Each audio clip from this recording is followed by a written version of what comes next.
My name is Samantha and I'm a senior at Ball State, and I have experienced prejudice in many ways. The prejudice I have felt regarding being a victim has affected me the most. As a freshman, I was date raped by a guy I liked when he came over one night to watch a movie. When this happened, I had no idea what to do and kept silent about it for 2 years. The most difficult part of the situation was having mutual friends with my perpetrator, so talking about what happened seemed impossible. On the second anniversary, I finally spoke about what happened for the first time. I'm not sure how I expected my friends to react, but some of their responses were unexpected. The majority of my friends were supportive and believed me 100%, but it was the few who were skeptical of my story that really affected me. I remember being asked to go into detail about the rape because my friend wanted to know what I considered rape. I also remember talking about it with two of my friends, and it seemed as if they were trying to tell the story in a different light, where it was an accident and the guy didn't really rape me because he didn't mean to. I thought my friends would be quick to take my side and believe me, but those friends I still had in common with him did not want to see him in a bad light and told me they would not take sides. I never realized how much someone's opinion of me could hurt until then.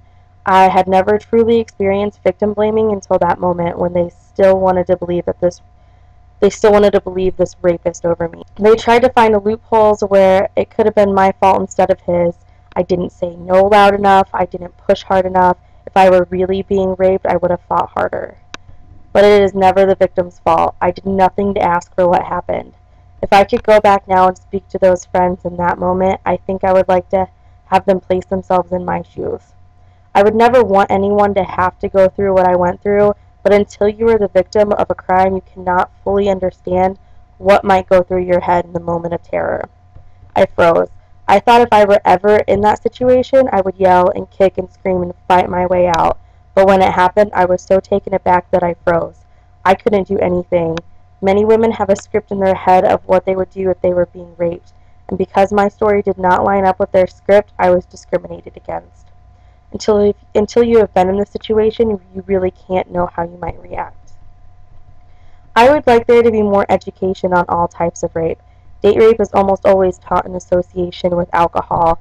At the time, I had never had alcohol before in my life. I was completely sober, and I had known this man for months.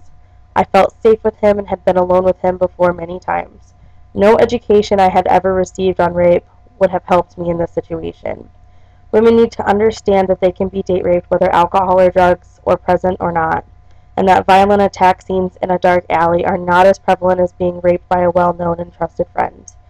I feel that better education on the topic would help more people understand the different types of sexual assault and that victims will act in their own way and they should not be judged for that. If more people understand the different situations for sexual assault, they may be more open and less judging when their friends or loved ones have been in that situation. Victim blaming can be just as harmful as the assault itself was. The more people understand about victim blaming, the better off victims will be.